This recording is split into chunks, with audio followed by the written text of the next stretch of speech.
of the D.C. task force, which has done such an incredible job. I mean, until yesterday, we literally had no incidents for many months. It was the safest place imaginable, and this is a different kind of crime. This is a really bad crime. Millions of Americans are praying for those heroes and their families, and I must unfortunately tell you that just seconds before I went on, right now, I heard that Sarah Beckstrom of West Virginia, one of the guardsmen that we're talking about, highly respected, young, magnificent person, started service in June of 2023, outstanding in every way. She's just passed away. She's no longer with us. She's looking down at us right now. Her parents are with her. It's just happened. She was savagely attacked. She's dead. She's not with us. Incredible person. Outstanding in every single way, in every department. That's horrible. As you know, the other young man is fighting for his life. He's in very bad shape. He's fighting for his life, and hopefully we'll get better news with respect to him. And the monster that did this is also in serious condition. But we won't even talk about him. As you may know, DHS has confirmed that the suspect is an Afghan national, flown here by the previous administration, who was such a bad administration. And I have a picture of a plane. This is what it looked like when they came in. It was total bedlam. Do you remember that period of time? Total bedlam. People crammed onto the plane. And the toughest, meanest, most capable physically got on the plane, not the people that we were looking for or that they wanted to bring in. Here's a picture for you. Just take a look at that plane. Standing on top of each other and sitting on top of each other. This is what we had under the Biden administration. That whole thing should have never, ever happened. They should have left from a different base. They should have left from Bagram, as you know, and it would have been a much different story. But they didn't do that, and this was just a rout, just a terrible situation. This heinous atrocity reminds us that we have no greater national security priority than ensuring that we have full control over the people that enter and remain in our country. For the most part, we don't want them. They come in illegally, have a lot of problems. Their countries force them in because their countries are smart. They don't want them. Let's give them to the Americans to take care of. They come out of jails in many cases, mental institutions, they're gang members, they're drug dealers. We don't want them. Many of the service members on this call today are engaged in crucial aspects of that mission. And to each and every one of you, I just want to thank you so much. Incredible people. You make this sacrifice like few others understand. A lot of them don't even understand it. And you're keeping America safe and free. Our military is strong. My first term, I rebuilt our military, all aspects of our military. And in Afghanistan, we actually gave up a big chunk, but relatively, as much as it seemed like it's small compared to what we bought and to what we have and to what we're buying. We're spending over $1 trillion this year on our military. We have a military, the best in the world. We make the best equipment in the world.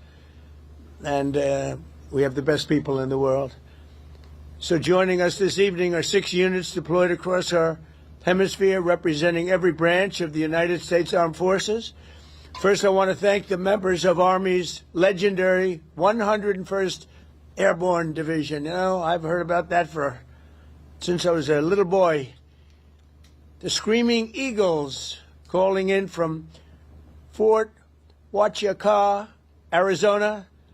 And you're led by Major General David Gardner, a real tough cookie and great general. I appreciate it, General Gardner.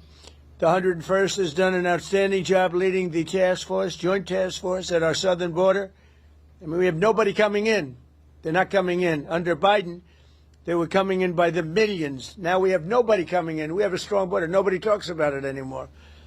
I'm not giving credit for anything, just like you guys are not giving credit for anything. We do the greatest job. But that's all right. They don't talk about the border anymore because you know why? Nobody comes in. We had 9 months now where we had nobody coming in, zero. And this is being fed. This is the people that do this they tend to be on the left. They'd love to say millions of people came in through Trump, and they actually said nobody came. Even I find that hard to believe, but they literally are saying nobody came in. And I hope people appreciate the job that you've done and the job that we've all done. But we're stopping the invasion of our country. We stopped it cold. And if you remember, Biden said, I need new legislation. You didn't need legislation. I didn't get legislation. What you needed was a new president. So with your help, we now have the most secure border in American history. It's the single most secure border in American history. So I just want to thank you. And the 101st, I want to thank you very much. The job you've done is amazing, working with all of our great people. We also have the men and women of the U.S. Navy serving as part of the Iwo Jima Amphibious Ready Group under Captain Christopher Farraker. And they're on board the USS Iwo Jima in the Caribbean Sea. Working right by their side are members of the 22nd Marine Expeditionary Unit led by Colonel Tom Trimble. Thank you very much. I think you waved to me because I can see you then. Let's see. There you are, handsome people. They're beautiful looking people. Thank you. Like Central Cast, I could put you in a movie right this second, and the three of you, and I think we'd have a top grossing movie. You don't have people like you in Hollywood. Part of the 22nd MEU is also serving in Puerto Rico, the 3rd Battalion, 6 Marines, Devil Dogs, led by Major Ross Gilchrist. Where is Major? Hello, Major. Another central. Is everybody central casting? It's like they're all handsome, tough guys. I don't know what's going on here. But the Navy Marine Corps team is currently helping to defend our country, protect our interests, and literally decimate terrorists. The job you've done is incredible. I also want to thank you for your amazing work to quickly deliver life-saving aid to Jamaica in the aftermath of the recent hurricane, which was devastating. Thank you very much. Appreciate it, Major and everybody. Appreciate it. Next up are the airmen serving with one of the most feared bomber forces in the world, the U.S. Air Force's 7th Bomb Wing at Dyess Air Force Base in Texas under the auspices and leadership of Colonel Seth Spanier. Colonel, where are you, Colonel? Colonel, let's see here. You're right there. Thank you, Colonel. All of you are backbone of America, and you really are the backbone of America's air power. And in recent weeks, you've been working to deter Venezuelan drug traffickers, of which there are many. Of course, there aren't too many coming in by sea anymore, if you probably noticed that, from sending their poisons into the United States, where they kill hundreds of thousands of people a year. But we're going to take care of that situation. We're already doing a lot. We've almost stopped. It's about 85% stopped by sea. You probably noticed that.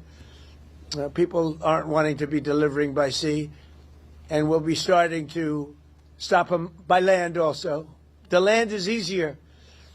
But that's going to start very soon. We warn them. Stop sending poison to our country. We also have the 18th Space Defense Squadron at Vandenberg Space Force Base in California, headed by Captain Ryan Weber. Captain, where are you, Captain? Thank you very much, Captain. Great job. Every day you maintain American dominance on the high frontier. You're the guardians of one of the most important domains we have to protect, and you make us very, very proud of the job you do, Captain. Thank you. Finally, we have the great men of the Coast Guard, and I have to tell you, there are a lot of women in the Coast Guard now, too, and we're happy about that. United States Coast Guard aboard the Coast Guard cutter Forrest Rednar with Lieutenant Commander Alexis Wild. Alexis, where are you? Hi, Alexis. Alexis Wild at the helm, and I'm told that just last month the Forrest Rednar intercepted a boat with lots and lots of illegal aliens off the coast of California. It was loaded, and then turned them over to the Customs and Border Patrol, and they did it so professionally. The people were very, very impressed with the job you did, Commander, so thank you very much. It was a great job, and thank you for defending our maritime borders with skill and with pride, and the job you do, amazing. So I want to thank all of you again for your amazing service to our country. God bless our warriors. God bless our heroes from West Virginia National Guard. What a group. I love West Virginia. And I want to wish everybody a very happy Thanksgiving. We have a country that we can be very proud of. I was with the King of Saudi Arabia, and he said, you know, sir, last year you had a country that was a dead country. We thought it was dead. And now you have the hottest country anywhere in the world. And it's true. And we're going to be having close to $20 trillion invested. That's record setting by 10 times. Nobody's ever had anything like it. We're building plants. We're building factories, auto factories, AI plants, the whole thing with artificial intelligence. I don't know the word. I've never liked the word artificial. I don't know what artificials are. I think they ought to change the name. I've always said that's a lousy name to have, artificial anything, but it's a big business. And we're building more. We're leading China by a lot. We're leading everybody by a lot. We make the best military equipment in the world, and they're ordering it at numbers that nobody's ever seen before. But we're doing better than we've ever done before. We have the stock markets just hit, for the 48th time, an all-time high during the 9 months that I've been here, a little more than 9 months now. And so we have the hottest stock market ever. That's a big thing for 401ks and all of the millions of people with jobs and 401ks. Everybody participates in that. But it's 48 times in a little bit less than 10 months. 48 times we hit an all-time high. And I think we're going to continue, because when these factories that we're building from all over the world, they're coming because of tariffs. I think because of November 5th, the election result, but because of tariffs. And we're taking in hundreds of billions of dollars like we've never done before. And some of that's going to go back in the form of a sort of dividend to our people. But much of it's going to go toward reducing debt. And what it really goes for, and even better than the money we're taking in, is the fact that nobody's attacking our companies and taking them out, stealing them like they've been for many years. Because if they do that, they have to pay a tariff as they make products and sell them into our country. So we made deals with Japan. We made deals with South Korea. We made deals with the European Union, where they pay us hundreds of billions of dollars. And they participate. They're now building plants. Honda is building plants, and they're all, every car company from all over the world virtually is building plants now in the United States because they don't want to pay the tariffs. So there's never been anything quite like it. It's been amazing. So we're taking in, think of it, hundreds of billions. Next year it'll be $1 trillion or more. But we're taking in all this money, at the same time protecting our country. And we're respected again. They actually respect us. And they made the deals. I mean, they respect us, but they pay us. As an example, Japan, $650 billion. South Korea, $350 billion. European Union, $950 billion. And they are building plants now in the United States because they don't want to pay tariffs. So this is one of the biggest things economically that's never happened. Nobody's ever seen anything like it. And over the next couple of years, I think we'll substantially be cutting, and maybe cutting out completely, but we'll be cutting income tax. Could be almost completely cutting it because the money we're taking in is going to be so large. And yet other countries who have been ripping us off for many, many years, and many years they've just been ripping us to shreds. China would take in $600, $700 billion a year, rebuild their military. And now we have a fair deal with China. We just met with President Xi. We have a great relationship. We have a fair deal. We take in a lot of money in the form of tariffs. But so many, even our friends, I mean, European Union, they're our friends. Japan, they're our friends. South Korea is our friends. They're now paying us hundreds of billions of dollars, and they're also paying tariffs to come in. We're not paying tariffs to go in there, by the way. They're paying tariffs, but we're not. So that's a total reversal. But we are benefiting like they used to benefit against us, but we're benefiting even more. So I just want to thank everybody for making all of this possible. Without you, we don't have any defense, and boy, do we have defense. We have the strongest military anywhere in the world. We make, as I said, the best equipment, but we have, more importantly, we have the strongest military anywhere in the world, and you saw that with Iran, with those beautiful B-2 bombers. They totally obliterated the potential nuclear supply of Iran. And they did it in the dark of night with no moon, no light, no nothing. Early in the morning, they attacked. You couldn't see a thing, and every single bomb hit its mark. Every single bomb. The Atomic Energy Commission said it was total obliteration. Remember when some of the fake news tried to say, well, maybe it wasn't as bad. Well, it was much worse than anybody thought. And I want to thank those pilots and all of the mechanics and all of the people that serviced and worked on the B-2 bombers. We just ordered a lot more of them. And the reason we did is they were totally incredible, totally invisible. They were stealth. Nobody saw them. They knew they were coming, but they couldn't see them. And they dropped the bomb, and then one of the pilots, commander, said, skedaddle. Let's get the hell out of here. But they dropped those bombs, and they loved doing it. They were so honored. They said to me when they came to I invited them all to the Oval Office, including the people that take care of the machines, because, you know, they flew 37 hours both ways, 37 hours, and there wasn't a sputter from an engine. There wasn't a broken screw. There wasn't a problem. There wasn't a chipped piece of paint. It was a flawless mission. I want to thank General Raisin Kane for that and Pete Hegseth for that. But it was an unbelievable event. We have a country that's so respected again. But when the pilots came to see me and I gave them a medal, all of them, there were a lot of handsome people. They looked like Tom Cruise, actually. It was very good casting. But I like Tom Cruise, the last of our movie stars, probably. But although we're honoring Sylvester Stallone a little while at the Kennedy Center, so I'm going to put him in that same category. We have Sylvester Stallone and Tom Cruise. But I will tell you that they said for 22 years, sir, our predecessors and us wanted to make this attack. 22 years they wanted to make this attack. And they practiced it 3 times a year for 22 years, and no president gave them the approval to do it until you came along, sir. We want to thank you. I said, did you really enjoy it? They said, sir, we loved it. We loved it. And these are brave men. These are from a different place than some of the people I know who aren't courageous. We have a lot of people that aren't courageous. These people were amazing in the job they did. So with that, I'm going to ask Lieutenant Colonel Charlie Rockwood, who's a highly respected young man, to speak to you. And if you have any questions, I'll answer them. Unlike Biden, he didn't take questions. But I take all the questions you want. You can ask me any damn question you want. And then we go and have a great Thanksgiving, because I don't know about you. You probably had your dinner already, but I didn't. And I know exactly what I'm going to have. Turkey. Okay? I believe it's turkey. So, Lieutenant Colonel, if you would, you take over. Go ahead. Yes, sir. We're going to pass it over to Major General David Gardner from the United States Army.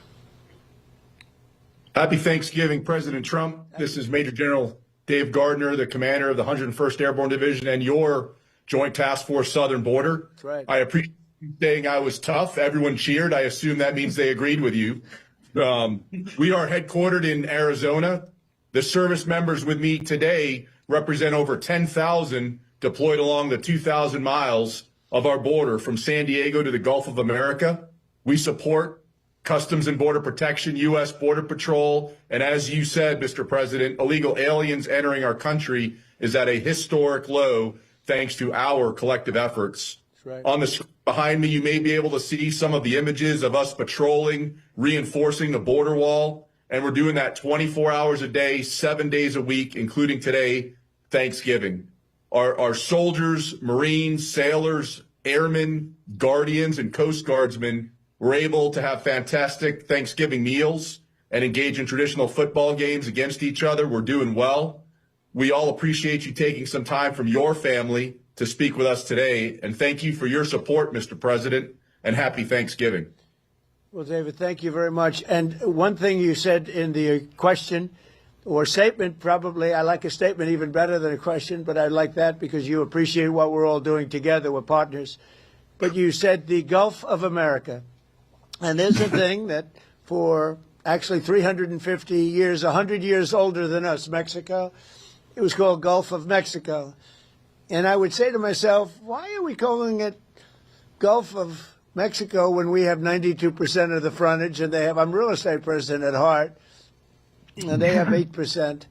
And I made that change. It was amazing. It took literally a matter of hours, and it was done. And nobody even, very rarely did they complain. We beat AP, Associated Press, very badly in a lawsuit. You know, they tried to get it stopped because they're not good Americans. I mean, who would want that stopped? But we beat them, as you saw, we beat them very badly in a lawsuit. But other than that, I mean, we had no complaints, and everybody's happy with it except Mexico. I wouldn't say they're thrilled, but they'll get over it. But we now have the Gulf of America, David. The Gulf of, isn't that great? And I'm very proud of it every time I see it. And now it's spoken of routinely. I saw it before. There was some event taking place down by Louisiana, and they said, we're here at the Gulf of America. And they're just talking about it like routinely now. They're not saying like Gulf of America and smiling. It's just routine. It's called now the Gulf of America. So I'm actually very glad you brought it up. That's another one of our many achievements. So thank you very much. Appreciate it. Yes, sir. Thank you, Mr. President. Great job. Please. Sir, before we go on, do you have any questions for the president? Yes, Mr. President, this is Sergeant Major Anderson. I do have one question, sir. Yes, sir. If you were to place a wager between the Army and Navy football game, who would you put your money on, sir? You know, David, I think you should dock him. That's a terrible question. That's how he'll get me in so much trouble. But I'll tell you what I will do. I'll be going, you know, you have one of those teams is having a spectacular year, and one of them, they're both doing well. But I'll be at the game. And I'm going to let you know right after the game who's going to win. It's going to be a good game, and you're going to be watching it. I'd love it. That's a place where we get a lot of cheers when we go in. You know, we won the military vote in the largest number ever gotten by a president, by far, despite the lies that they said about me. You know, they make up stories of lies. They're disgusting people. But we won the military by the biggest vote in the history of our election. So I like the military, but I like the Navy, and I like the Army a lot. And I'm going to be at the game, and I don't know if you're going to be there. You're pretty far away, but we'll be thinking about you. And I'll be thinking about that wise guy question you just asked me. Thank you very much. Thank you. All right, sir. With that, we're going to go over to Major Ross Gilchrist from the United States Marine Corps. Good evening, Mr. President. The Marines and sailors in this room from Battalion Landing Team 3-6 are ready, capable, and lethal to support readiness and lethality in support of Operation Southern Spear.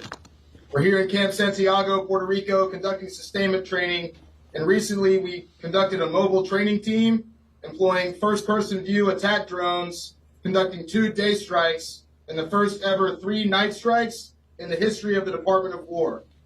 This represents a milestone in our combat lethality, increasing the capability of the Marine Corps and the Joint Service. Soon, we're going to prepare to support counter-narcotics operations in the ground, maritime, and air domains, and respond to crisis and contingency operations to provide you options, Mr. President, in support of national security objectives to protect the homeland. Marines and sailors of BLT 36, the Hellhounds, are ready. We're the first to fight and at the tip of the spear as an expeditionary force in readiness. Thank you for your support, Mr. President. Semper Fidelis. Happy Thanksgiving.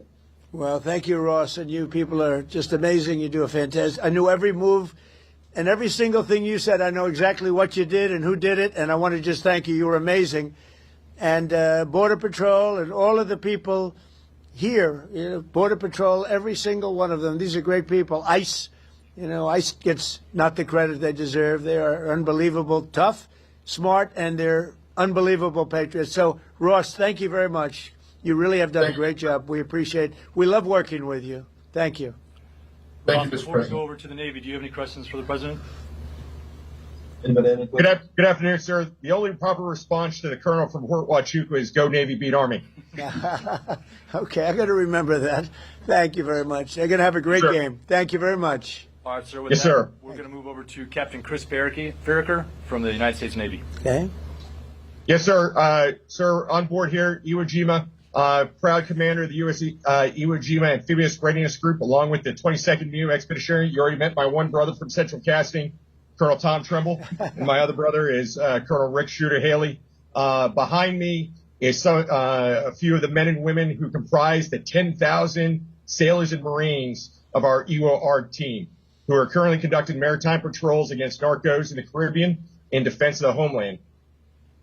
Yes, sir. As you know, that we have also, besides the missions that you know about, sir, we also reinforced the embassy in Haiti. We're getting engaged on a routine basis, both receiving fire from some of those gang members and returning fire, defending that embassy. We've also opened up operations down here in the South, conducting expeditionary advanced base operations at Roosevelt Roads, where Major Rossgill Crease and the team are currently training. We've also done, as you mentioned, Mr. President, humanitarian support to Jamaica. We're proud to be part of this Navy Marine Corps team and be part of the defense of the homeland, sir. Thank you. Thank you very much. And really great job. Would anybody... Sir, I'd like to say more. Yes, go ahead, please. The First Lady came down to North Carolina last week and visited the Marines and Sailors Camp Lejeune, and my wife and my daughter and my two sons were able to meet the First Lady and get a picture with her. She was truly gracious, and we really appreciate the time that she spent with the Marines and Sailors. That meant a whole lot to a whole lot of people down in North Carolina, sir. Well, thank you very much. And she had enjoyed it, and she mentioned that, meeting your family. And she said those people are in good shape.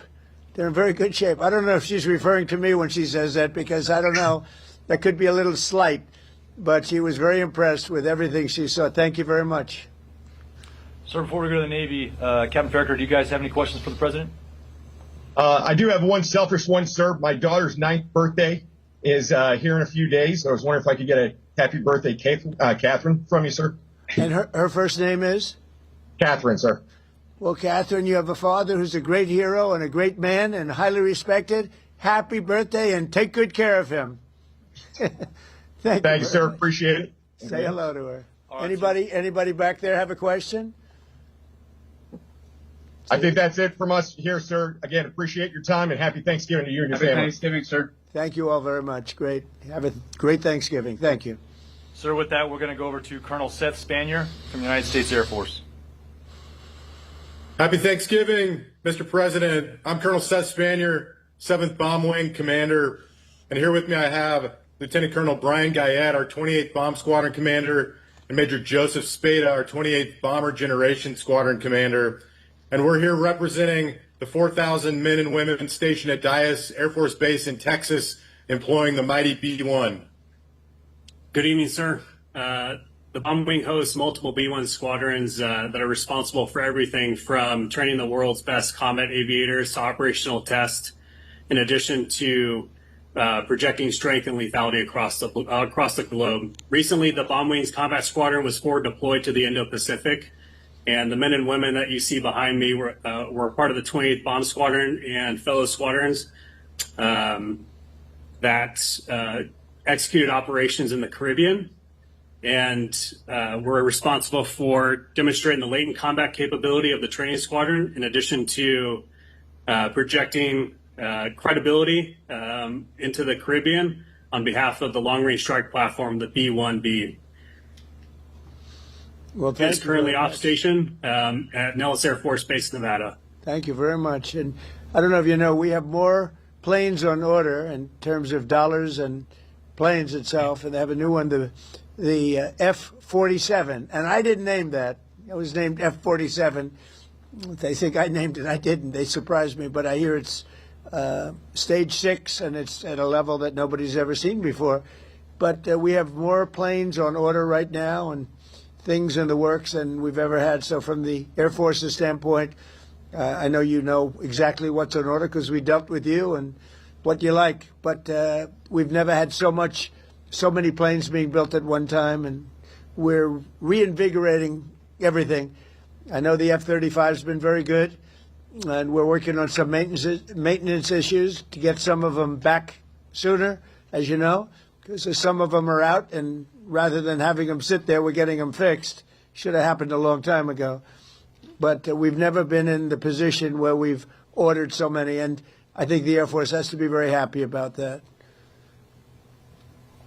Yes, sir, absolutely. Good, thank you. And if you have any questions, please go ahead from your group.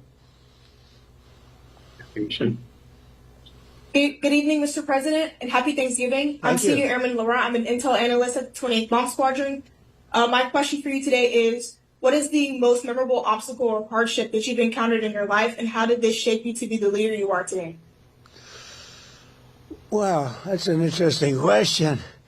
But I'll tell you, in terms of obstacles, would be the weaponization of government by the previous administration. That was probably the biggest obstacle. I won by a lot. I ran a second time, I won by a lot. And I ran a third time, and it was too big to rig. But the biggest was that. They went after a lot of great Americans. I was one of them. And I would say weaponization by my opponent was a disgrace to our nation. And I would say it was the most difficult time. And we won. And now today I'm in Florida, but generally I'm in the White House, I'm in the Oval Office. So I look around and say, oh, well, couldn't have been that bad, but it was. It was a disgrace to our nation. And it should never be allowed to happen again. And it's being looked at very strongly. But it's a very interesting question. I don't know that anybody's ever asked me the question that way.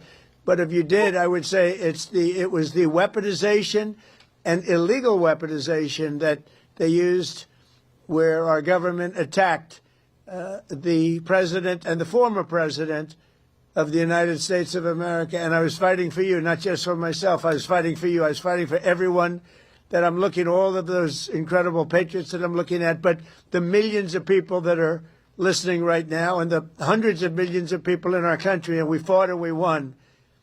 But they're bad people. So thank you. That's a great question. Thank you very much. Thank you, sir. Sir, with that, Sir, one last one. If you could throw Yes. up CHOP, it's our to the Mohawks. That's our squadron motto, CHOP. Oh, good. I love it. Chop. See, we're not allowed to do that anymore. We're not allowed. You're not allowed to use the word Indian anymore. The only one that wants you to are the Indians, all right? I don't think you should ever change. I will never tell you to change, all right? It's great. And they're very proud of it, too, by the way. Thank you all very much. Thank you. sir, we're going to turn it over to Captain Ryan Weber from the Space Force. Okay. Good evening, Mr. President. My name is Captain Ryan Weber, and I'm the commander of the 18th Space Defense Combat Squadron. Today with me, I have Delta Crew. They're working the holiday swing shift right now, which is led by Lieutenant Cunningham and Sergeant Jackson. We also have 5 orbital analysts with us today. Our mission here at the 18th is space domain awareness, tracking everything to, in, and from space, whether that's a launch, satellite reentry, or maintaining the catalog of 48,000 objects in space. It's been a historical year for 2025.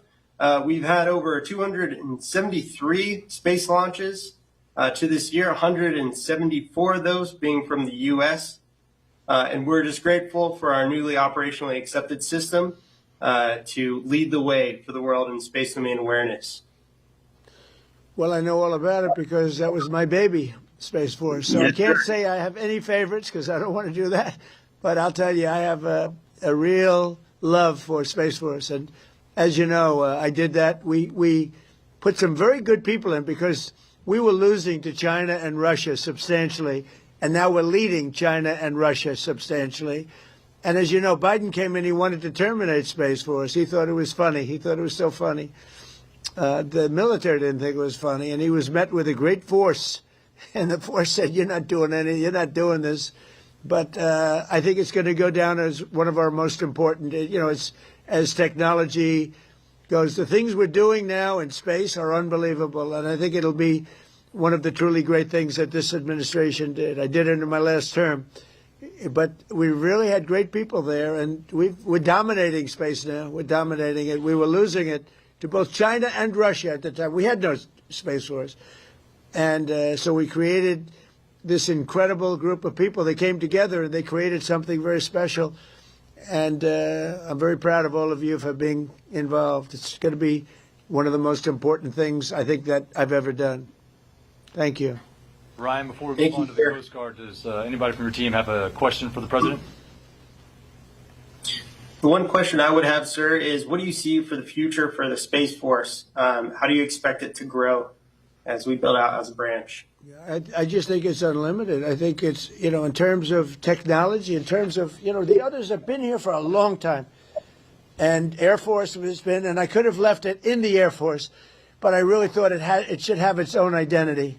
And it works closely with the Air Force. But you wouldn't have had your own identity, and I don't think it was working doing it that way. So we created, because of the importance, we created Space Force.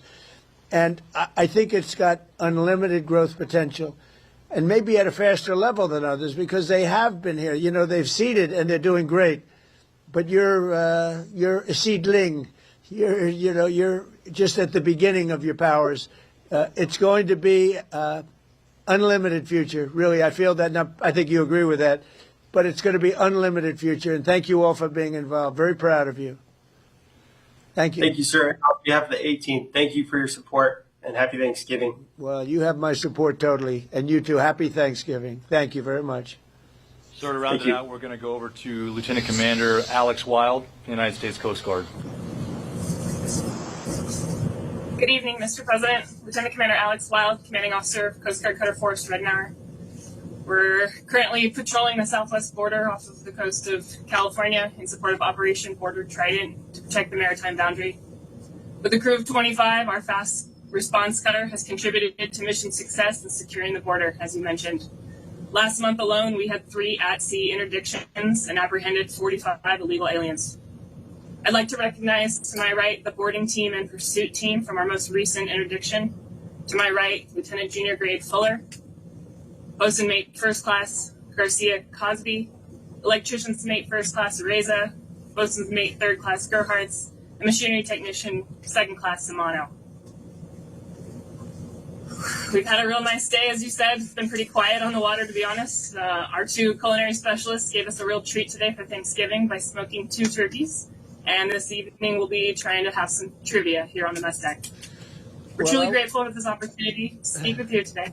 Thank you very much. Thank you. You know, I've loved the Coast Guard for a long time, and more than anything else, all the lives you saved in Texas and various places, all of these places that got hit by the hurricanes and all of the different, the storms, the big water storms, as they call them, but mostly hurricanes. The jobs you do, the way you go into those seas, I wouldn't want to do it. You want to do it, but I wouldn't want to do it. And I just want to thank you for that. As you know, we've ordered a lot of Coast Guard cutters, brand new, beautiful, the best machines in the world, the fastest, the best maneuverability, they tell me. I said, how's the speed and the maneuverability? I'm a looks person. I wanted the hull to be perfect. I sort of redesigned the hull a little bit, the hulls. But we ordered a lot, and we're ordering icebreakers, too, that you're going to be in charge of. We have 11 of them being built right now. We had none. We only have 1 in the whole country. Russia has 48, and we have 1. And that's just ridiculous. So we're doing them in conjunction with Finland and some other people. And they make the big, they're known as the people that do, I guess, 90% of the icebreakers, so they have a great expertise. But we're doing them also as a joint venture where they're going to be built in this country, and they've already started. So we've ordered 11. You were going to build 1, and the 1 was going to cost almost as much as the 11. And every one of the 11 is much better than the 1. So that didn't sound like a good deal. So you know exactly what you're getting. You're getting the best icebreakers in the world, the top of the line, and they're going to be delivered very soon, actually. They're moving along very quickly. They're building them. And you'll end up with 11, but before we even start that, we're going to end up doing another 11 pretty soon. So you're going to have a lot of icebreakers pretty soon, which is very important. I assume, is that important for the Coast Guard? Because if it's not, I'll cancel the order immediately. Very important. Okay, good. Then I won't cancel the order. That's good. You're going to have the best icebreakers there are, so it's really great. Very important to us. Thank you. Any other questions? Yes, Mr. President. Yes. I'm Petty Officer Riza. First question is, what is your true golf handicap, not according to fake news? And are you and President Biden going to play that golf match? I'd love to. I mean, I've invited him, but he doesn't want to show up. Look, I know a lot about golf. I've won 38 club championships, and I don't get to practice much. I won one last year. I won a club championship at a big club, beating a 27-year-old kid. I said, I'm decades older than you. But I said, the fairway doesn't know how old you are as you walk up the middle, and he's in the rough. And I've been a good golfer over the years. When you win, club championships are our majors. You know that. Most people can't play in them. They won't. We're talking about no strokes or anything else. So I'm a very low handicap, and I've won 38 of them legitimately, everyone legitimately. it has to be legitimate because you have a lot of people following you during club championships, as you know. So I guess I'm very, I got to be right around scratch or better. I beat a +3. That's 3 better, 3 below par. You know, if you look at it for those that don't know, in the finals of the club championship last year, with all I was going through, and with no practice. So I'm a good golfer. Yeah, I would have to say that. I want to be honest. I have to be honest. I played with Bryson DeChambeau on his show, you know, the Breaking 50, and we had a good time. But a lot of people thought that was a great ratings hit, and we had a lot of fun. But golf is great. It's sort of a microcosm of life. And you have a lot of people talk, but they can't play, like Biden. Biden can't hit a ball 30 yards, I'm telling you. I looked at his swing. He cannot hit a ball 30 yards. He said he was a 6 handicap. He said that was the only thing that made me angry during the debate with him. He said he was a 6. I said, you're not a 6. And he said, well, I'm an 8. I said, that was quick. I picked up 2. But he's not 100. He's not 100. So, but it's a great game, and I hope you guys get to play a little bit of it. But frankly, I'm more excited about the icebreakers, if you want to know the truth. So anyway, I want to thank you all. Great job. Coast Guard, great job. We're proud of you. You're going to have the best equipment in the world, and it's coming rapidly. Thank you very much. Thank you. Thank you for your support, President. So that concludes the presentations. If you have any closing remarks, that'll be it. Well, I do have closing remarks. I just want to say how proud I am. You look at the people that we just dealt with. These are the top people in our country. These are just beautiful people, inside and out. They're